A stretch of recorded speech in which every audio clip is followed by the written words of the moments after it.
Good evening and welcome everyone to the Institute for Government. I'm Hannah White, I'm Deputy Director here at the Institute, and from when Bronwen leaves until a new director is appointed, I'll be honoured to be taking over as Interim Director. Thank you for joining us all here, either in the room or online, for Bronwen's valedictory lecture as Director of the IFG.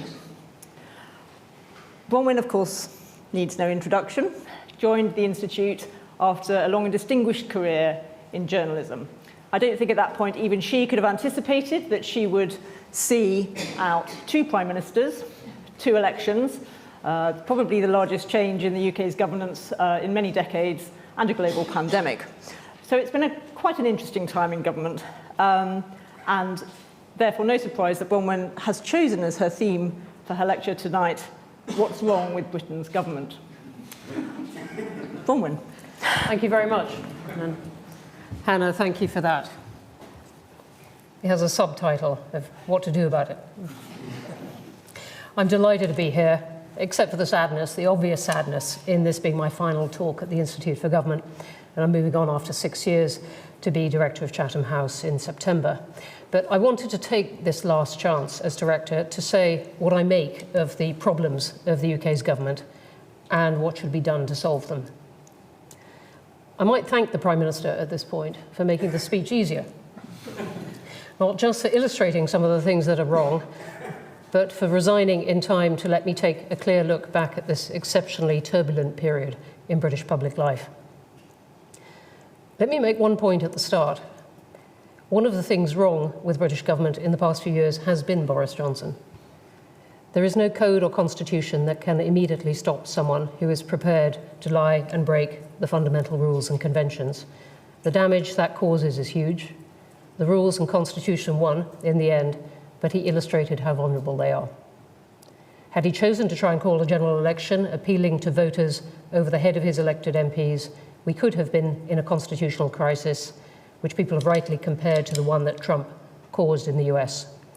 He would have been defying the ability of Parliament to sack the Prime Minister if he loses MPs' confidence, and angling for the presidential system that Jacob Rees-Mogg asserts that we essentially already have, where voters elect someone directly to the top job.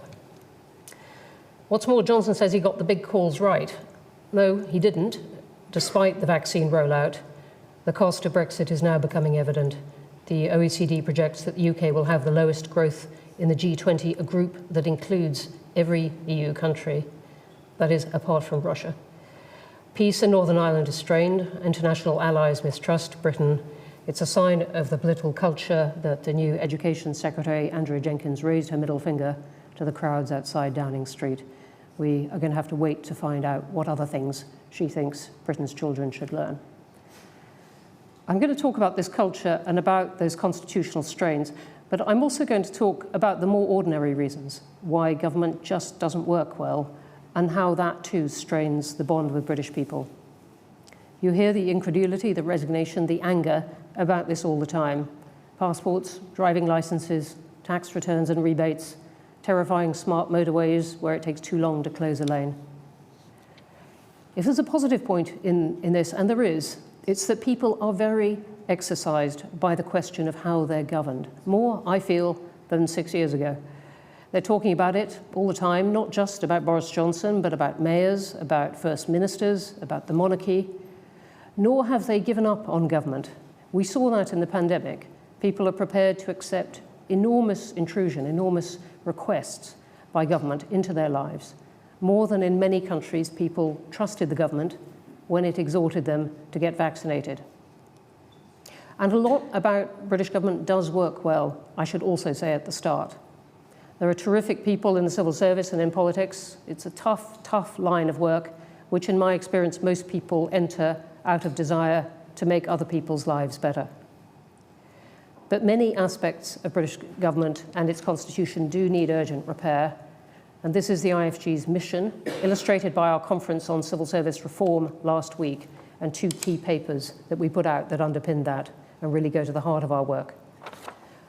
I've picked out here 4 problems which seem to me at the heart of the problems people are really talking about now, and they degrade the culture of public life, undermine Britain's role in the world, and destroy the ability of any government to improve things. I'm going to start with cronyism and its pervasiveness in British government. Crony is almost a cozy word, making it sound as if it's just about being a bit too nice to your mates. In practice, it's almost indistinguishable from corruption.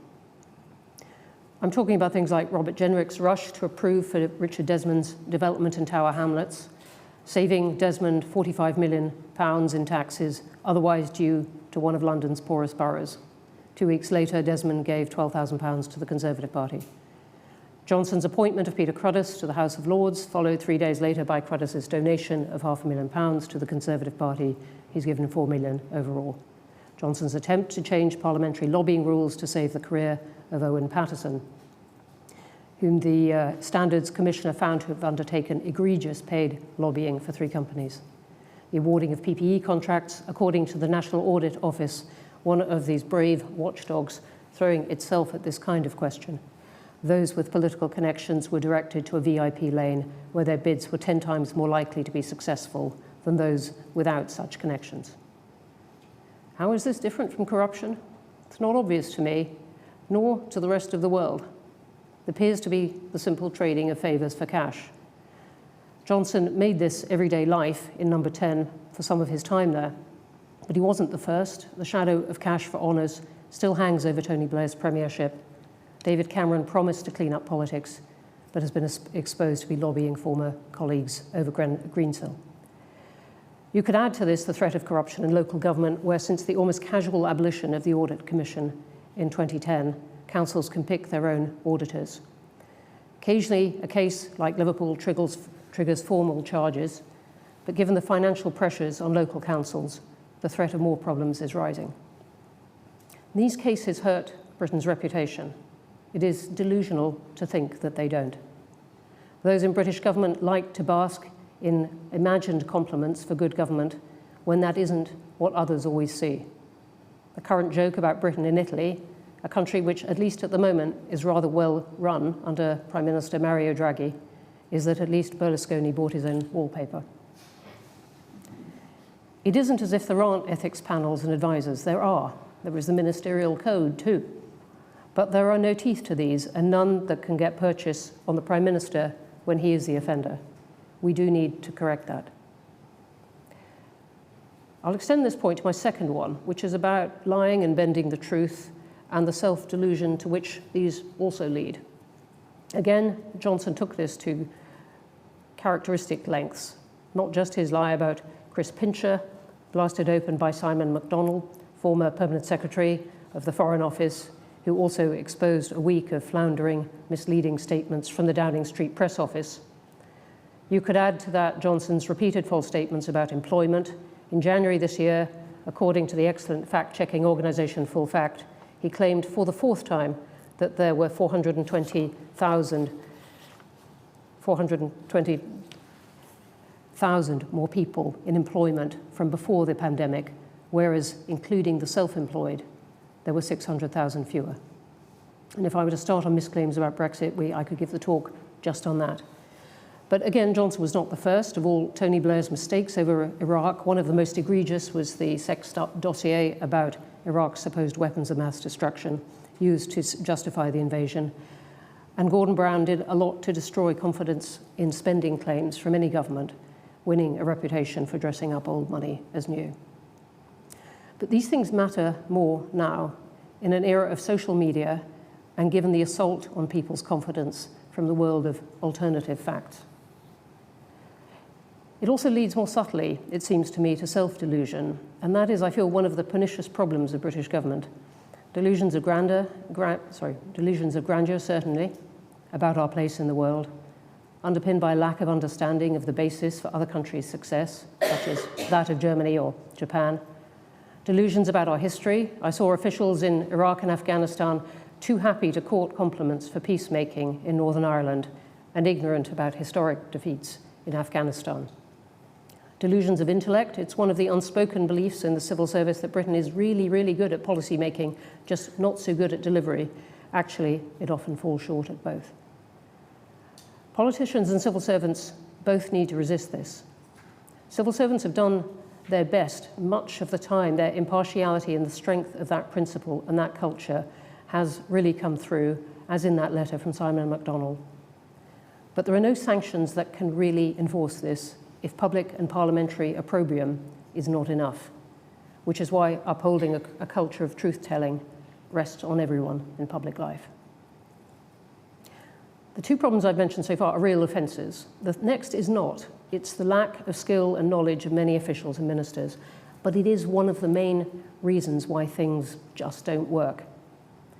There is a much greater recognition in the past decade, which the IFG has really championed, that modern government needs professional functions such as HR, digital standards, and finance. But there is still often a lack of the right skills and specialist knowledge in the civil service and among ministers. And that is mainly the result of the speed with which people move between jobs. These are bright people, very dedicated, but they are not in their jobs very long. There's a huge turnover of officials and ministers and prime ministers, and it leaves other countries incredulous. Modern government is complicated. It is impossible to master these subjects quickly. You still run into people in the civil service who passionately defend the principle of the bright generalist, and those qualities do have their place, but are often overrated. That culture can lead to improvisation and shallow answers, and does nothing to combat magical thinking about what can be done. Delivery always takes patience and skill, but sometimes the problem is with the policy itself, which might be undeliverable. The Northern Ireland border since Brexit is one example, and there is a lack of real understanding of Northern Ireland across Whitehall generally, which means it is often left out of the discussion. It's not a fluke that the Academy's programme has matured so well. It's had years of effective consensus behind it. I often think that the very verbal nature of this country has something to do with this weakness. A facility with words is one of Britain's luminous strengths. You couldn't, reading the combined literary output of the Cabinet and ministerial team last week, say that the country doesn't do a good resignation letter. It's not, though, going to feature in the GDP statistics or the trade figures. But it sometimes seems that people think that words in government are a substitute for action. You couldn't make that confusion in business, where things work or they don't, customers are persuaded to stay or they go. It's part of the way that the disciplines of business don't always seem real to those in government, I have felt. And I came to this from a commercial background. I'm thinking of the way that business leaders were invited in repeatedly to explain what a no-deal Brexit would mean to them, and then left hanging for months with no communication. As John Kingman has pointed out, it is hard to recruit scientists into government. He was speaking at the Institute, he was speaking both as former second permanent secretary to the Treasury and as the first head of UK research and innovation. It's often the words people who go into government, the numbers people go elsewhere, for more money often, including to other countries. That may have contributed to things like the lack of understanding of the implications of Brexit and what the loss of 4% of GDP as a result, according to the OBR, really looks like. The final problem I'm going to mention is the lack of proper accountability of ministers, officials, or public bodies. The DVLA and the Passport Office seem detached from any sense of accountability to the ministries that supervise them. There's too often an attitude of get this off my desk and then I don't care. This takes advantage of the fact that citizens cannot quit their government the way they can switch mobile phone operator, for example. There is, too, a palpable defensiveness when things go wrong. Jeremy Hunt recorded many stories of this in his recent book on the NHS, which we were talking to him about last week. Feels a world away. The health workers he'd interviewed and he'd spoken to in his job as health secretary had unquestionably gone into their profession out of a desire to help people, he felt.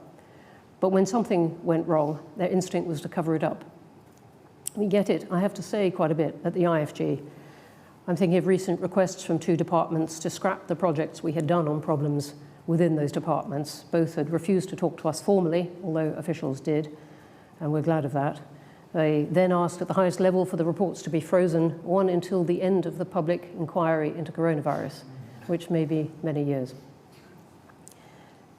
We did say no, adding that, of course, we would still represent their views if they chose to share them.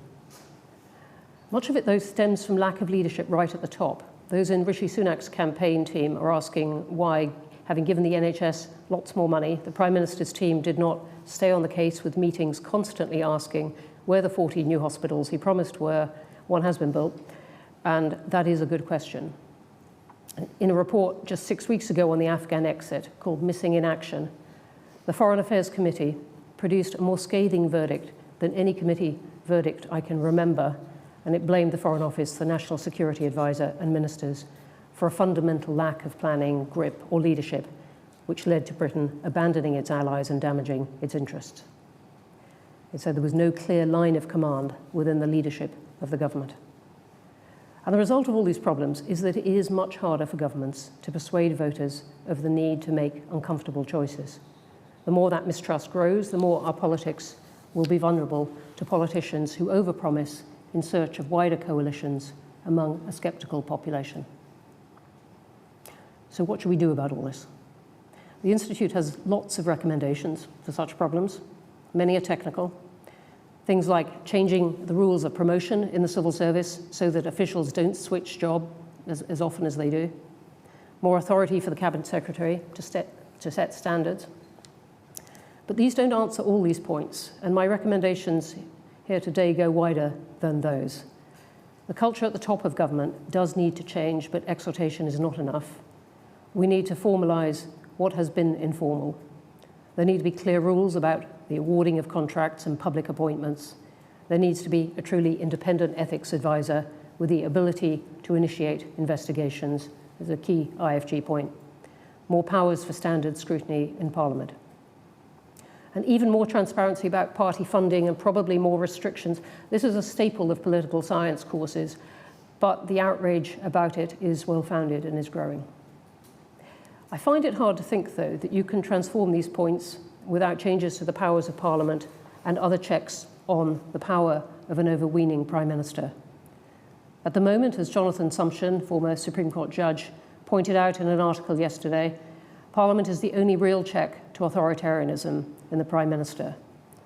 We're working at the IFG on these questions in a review of the UK Constitution with the Bennett Institute for Public Policy at Cambridge, and it couldn't be better timed. To my mind, that may include looking again at the voting system and at the legitimacy of the second chamber. Again, staples of political science, but their time, the urgency for that has come. First past the post and the adversarial system it produces is running out of use, it seems to many people, in a big complex country of many different people where cross-party agreement on policies that persist for years is needed if the country is ever, for example, going to have an energy policy. Jonathan Sumption suggested, interestingly, that the Privy Council, which exercises the monarch's prerogative powers, should get more of a formal role to give independent advice on the limits to the Prime Minister's authority. And that is, among many ideas, worth exploring, because these challenges to constitutional conventions are going to come up a lot more now that we are moving beyond the ability of convention alone to act as enough restraint.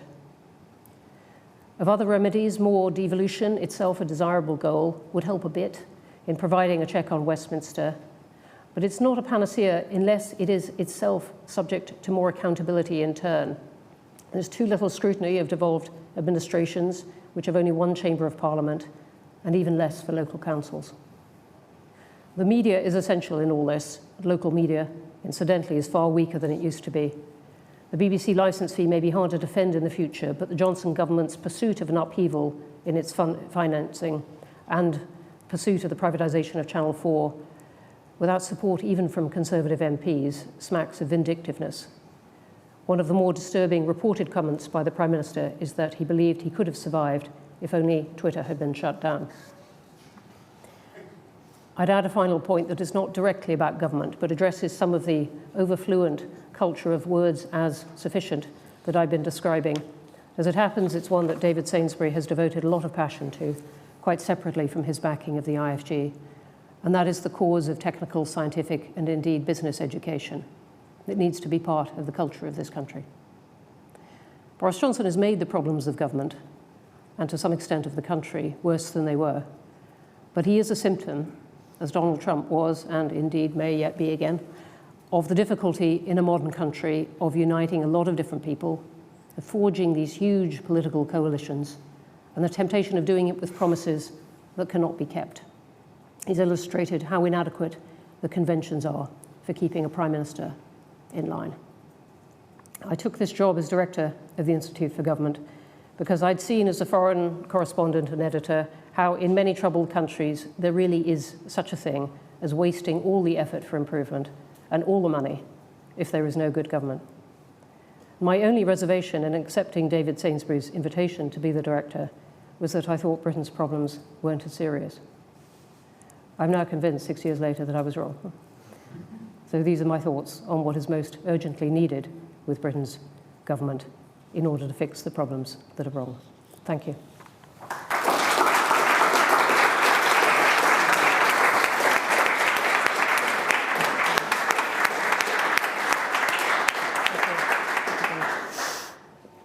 Thank you very much, Bronwen.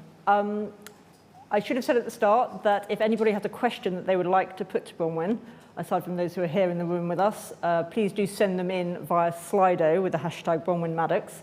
We're also tweeting this event online with the hashtag IFG Maddox. Some people have already sent in questions, which is useful. I wanted to kick off with one of my own, Bronwen, which is also happens to have come in online, which is, what do you wish you had known before you started your role as IFG director? How interesting. There are small things, like how big the Cabinet Office is, what on earth it does. Maybe I'll leave without entirely knowing that. But I think the biggest one is probably how much influence the government has over Parliament in a way that really isn't obvious from the outside. You think you vote for your MP, that MP goes there, can do all kinds of things. And I had no sense of the way the government can set the timetable and the sheer amount it does by secondary legislation. And that kind of thing really began to change my view of the powers of government. Even more than that, I don't think I had much sense of what it feels like to be a minister. The pressure, the phenomenal pressure, the fact that it is almost impossible, even in theory, to do a diary for a minister for the week, that they're supposed to be in 3 different places at once, and what that feels like, trying to put all that together. And that sense of the pressure, the talking very slightly too fast, the meetings very, distinctly too short, the constant running that is their feeling of their time and their job, and the sheer uncertainty of it. I don't think I had felt that until I took this. And what are you most proud of in terms of what the IFG has achieved while you've been director? And I think you've given us a sense of this from what you've said, but what do you feel is the most significant unfinished business that you're leaving for us? These are the kind of scorecard questions you're getting.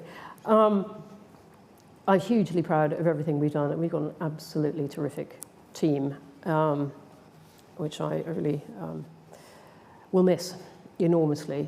I am hugely proud of the greater influence that we have got, and the fact that we are clearer, I think, in saying what exactly it is that we think is wrong and should change than we were. We put more numbers to things. We have a terrific economics team who've come here not to do economics itself, but to work right across our team, just making it more economically literate, just putting that edge to our arguments of what it will cost everyone if government does things badly, and that's been hugely valuable. When I say influence, it's always hard to know. It's very hard to measure it. I mean, in terms of the crude numbers are, 20 times as many people come and read our reports as they did 6 years ago, and that is one proxy for it. But I think it's really the sense that having gone public in that way and said many things public, it's increased our influence even with private conversations. And when you go in now to have a meeting, that they will have read the report and will be alert if not concerned, to know what it is that we're going to conclude.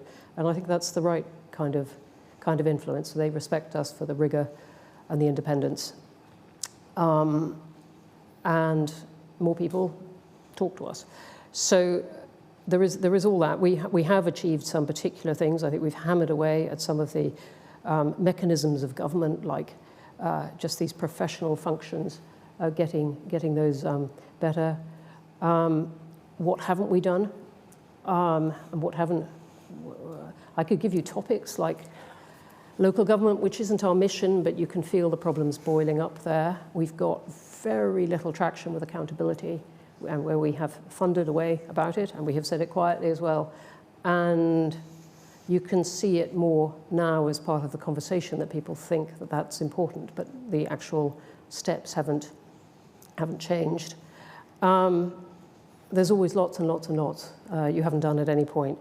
So I could possibly stop there. Apart from one thing, I think we have looked a lot at performance and whether government can do things just that bit better, taking it on its own terms and saying, okay, that's your goal. How could you do it better?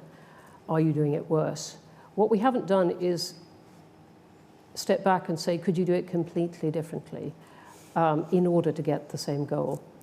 And people do throw those big questions at us, like about the health service.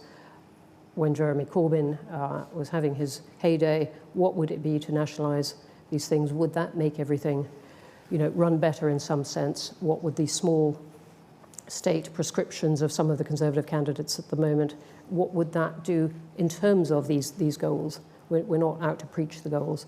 And we haven't gone for those big radical answers, if you like. But I'll be over to you and the team, at least for the next summer. So I'm just going to take one question that's come in online, and then I'm going to open it up to the room. So do be thinking of your questions in the room. This is a question from your predecessor, Peter Riddle, who says, congratulations on your tenure from your predecessor. From an IFG point of view, what 3 changes should a new Prime Minister introduce this autumn? My question for him is, why isn't he here? He was going to. Some of the things that we want changed are not down to the Prime Minister alone. They're down to the head of the civil service. And it by far, the most important is to stop civil servants moving around as much, to change the pay and promotion. The things the Prime Minister could do are about, and this is very much in IFG terms, is to increase the authority of the Cabinet Secretary to at least set standards for how other departments work on some of the basic workings of government. The IFG hasn't, I think, quite scooped up yet all the implications of Boris Johnson's premiership and exit. But I think you have to come back to some of these questions of conventions and standards and what are going to be the principles and the ways of keeping someone in line if they've decided that the censure and opprobrium that come with breaking convention just don't matter to them. Thank you. I think there's a question. Yeah, Penny?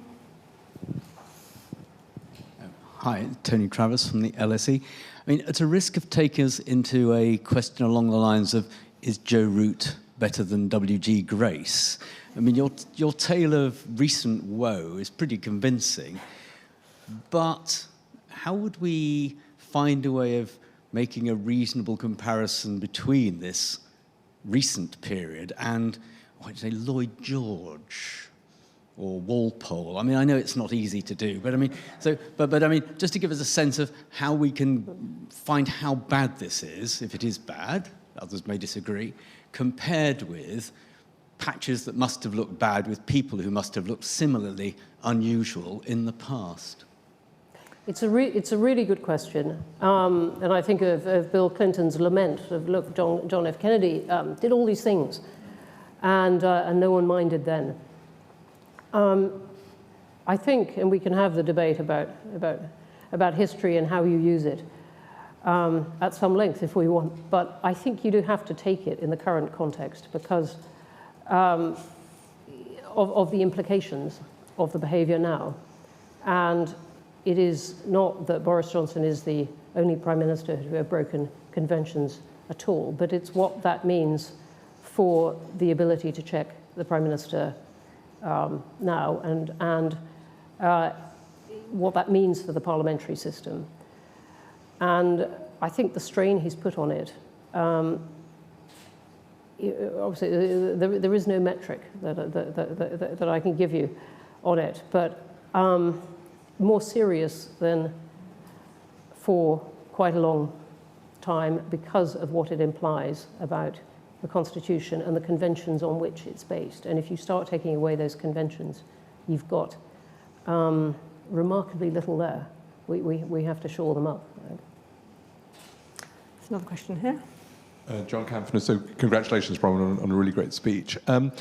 Two quick questions. The first, also with a historical bent, and that's the big beasts syndrome. In other words, is it just a lament of people of a certain age, such as myself, that when you look back at previous administrations of big prime ministers, Blair, Thatcher, and others, they were surrounded by significant people with significant hinterlands, particularly international hinterlands as well. I mean, it strikes me that there are no international reference points for the vast majority of people in government and also in administration outside the Foreign Office, save references to the United States and increasingly Australia.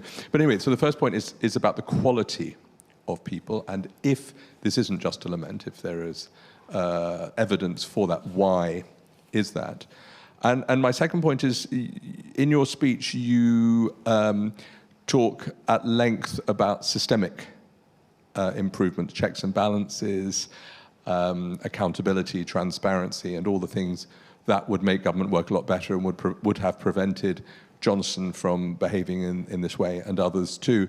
But are there areas beyond systemic? In other words, do you detect sort of socio-cultural issues around a body politic that is theatrical, that is about winging it, and not about good forensic, detailed analysis of administration and of policy? Thank you. Let me take the second one first. I think there is a shift in culture. Is the need to appeal very directly to people. It also comes from the speed with which ministers themselves change jobs and the uncertainty they feel about their careers. And so there is this promising, there is a lack of time often to get to grips with the details, whether it is a energy policy or how to build roads and where to build them or whatever. It really does take time. I think the culture has shifted. And on your first point about big beasts, I mean, this is impressionistic for everyone. It's very hard to know whether it's simply a sense of getting older and it was better back then. But I think, yes, political careers aren't what they were. We all know the deterrence to going into politics now, and it means that people go into it with a very different set of not just skills but motivations. They are bright, dedicated people. I've been tremendously impressed by many of the MPs I've met and the variety of reasons why they've gone into it. But it doesn't, and the length of political careers just doesn't foster that kind of knowledge, and hasn't encouraged them, your point, I mean, to pick up that kind of international knowledge. But you do find it in pockets of British public life where there is that continuity. Actually, you find it in the military, who give themselves long courses on British military history, including the defeats, and have a better sense of the historical context and the international context of what they're doing often than many of the people you meet in a faster changing sort of world. So that's the best. I share your impression, but I cannot for the life of me give you a metric that measures the size of a big beast. We're going to have I had the microphone. I apologise. My name is Simon MacDonald. It is indeed. I agonised before intervening last week, but so what? Did I inadvertently make things worse for the blob? And is there anything that can be done to mitigate that? Thank you. Simon, forgive me, which blob? Blob. Yeah. No, I don't think you did. I think you showed a willingness to stand up and say, this is not true, as it happens, and here is the evidence of why that is the case. Can we go here next? And then there's a question over here. Thank you. Will Moy from Full Fact. One of the differences between the age of Walpole and Lloyd George and now is the size of the government. It went from something like 20% of the economy to something like 40, 50% of the economy, and is vastly more involved in people's lives. And yet very much of its understanding of what's going on in the world is just as limited as 50 years ago. We are astonishingly ignorant about basic things that the government is responsible for. The pandemic showed that, not even knowing how many people were in care homes and unable to do the pandemic response there. With a few happy examples, the ONS rapidly reacted during COVID. By and large, the ONS is just turning the wheel on stuff it's been doing for quite a while. The social science budget spent by ESRC is often spent in a very self-serving way by academics. IFG hasn't called this out in a thoroughgoing way, how shocking it is that government takes so much responsibility with so little understanding of what's going on and flies blind so much. Do you agree that it's time for a fundamental rethink of how we have informed government? Or do you think of how we can have informed government? Or do you think we're basically nearly there and it just needs tweaking? So the IFG would not call out, in any sense, the size of government. That is a repeated political choice exercised essentially by the voters of this country. Would we call out the lack of knowledge displayed by any particular government? Certainly, yes. Not in the marvelous micro detail which you and your team do every day, but the general problem of not knowing enough about these things when decisions are made, often. Yes, we do call that out, and I've spent a great deal of time also on the parts of that go better, and it's sometimes very unglamorous things in policy making and in delivery that do go well. But we do, so on that bit, yes, I think we do spend quite a lot of time. Thanks for that, Bronwen. You hinted in your remarks at a sort of British superiority culture that we tend to think of ourselves as better than we are. Do we spend enough time looking across countries and comparing outcomes, looking at what other countries do well, what they do badly? It strikes me that we're not comparative enough, and when we do compare ourselves, it tends to be with the United States, which isn't perhaps the best comparison.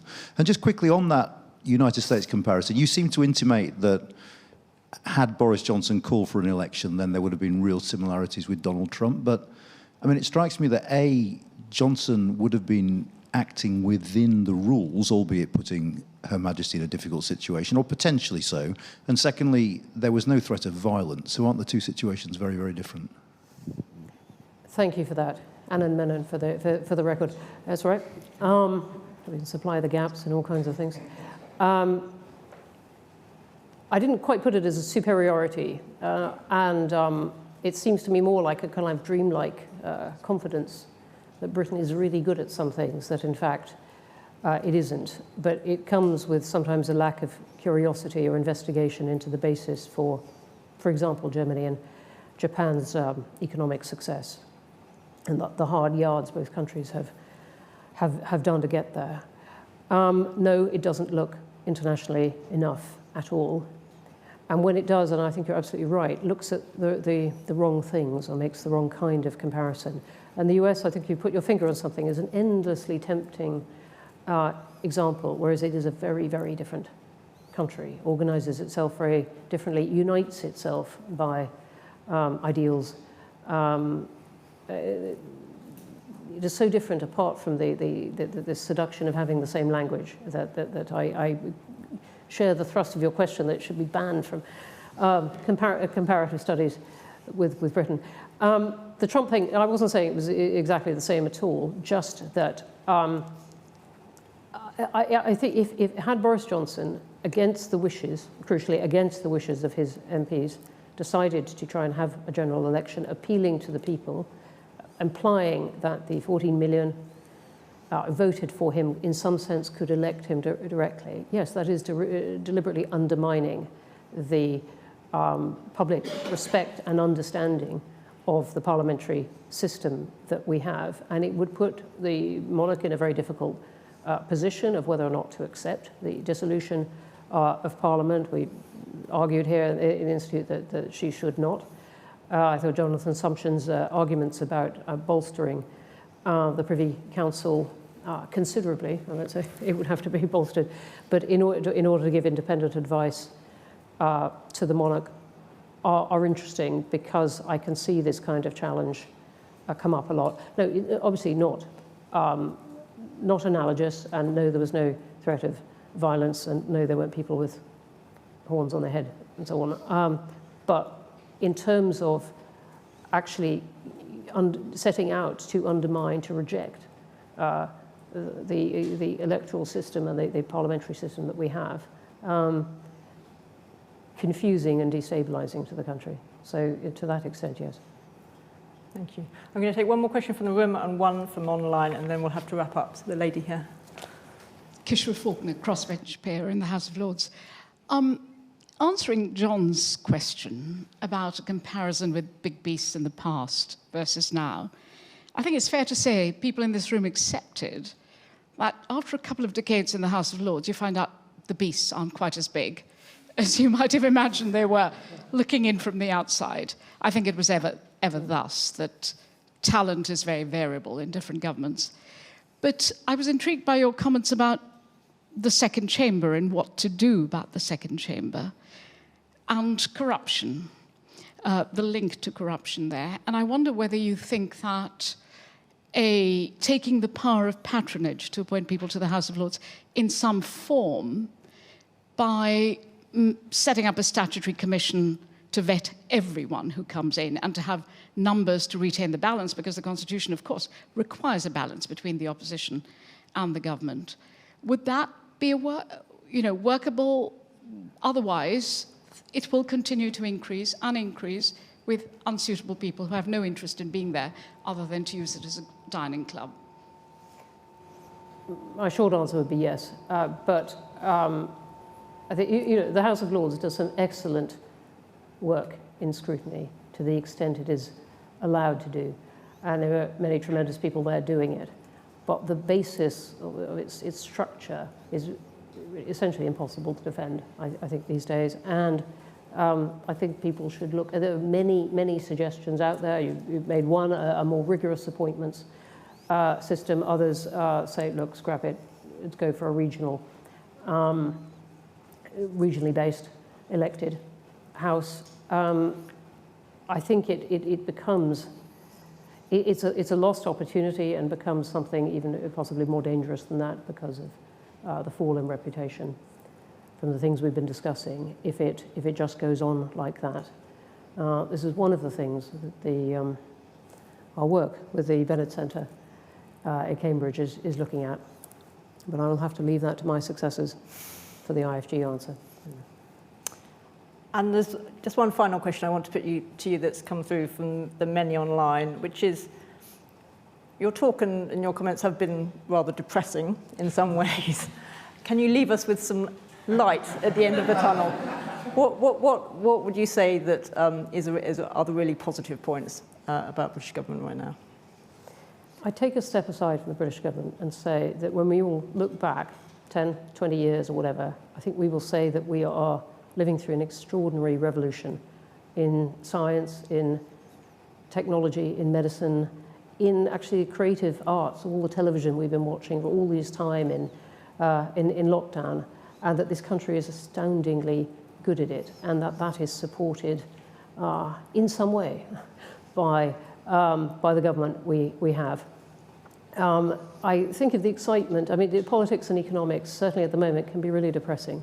But if you take just a step into those other worlds, the sheer sense of excitement of what people are achieving. I'm thinking of one chap who's just kind of retiring out of the NHS, and he said to me, I just cannot believe that my luck in having seen these discoveries in things like diagnostics, in the ability to work out really quickly what's wrong with someone and tailor the medicine to them. I feel so lucky that after all these long decades, I'm suddenly living through this.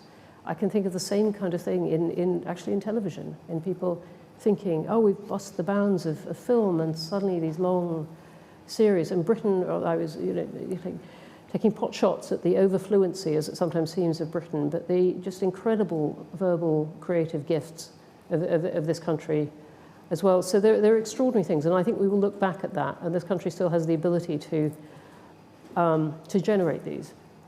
But government is proving sticky at the moment, but it's not as bad as some other countries, and we could certainly, if we look around the world, find worse. So I'm not sure that counts as optimism. Still plenty for us at the Institute to work on. Before I ask you all in the room to join me in thanking Bronwen for a really fantastic lecture and all her very interesting answers to your questions, I just want to take this opportunity on behalf of all the staff of IFG and personally to thank you for your leadership of the organisation. We've all gained a great deal from working for you, and I think you've done a great deal for the Institute. So thanks for having me. On behalf.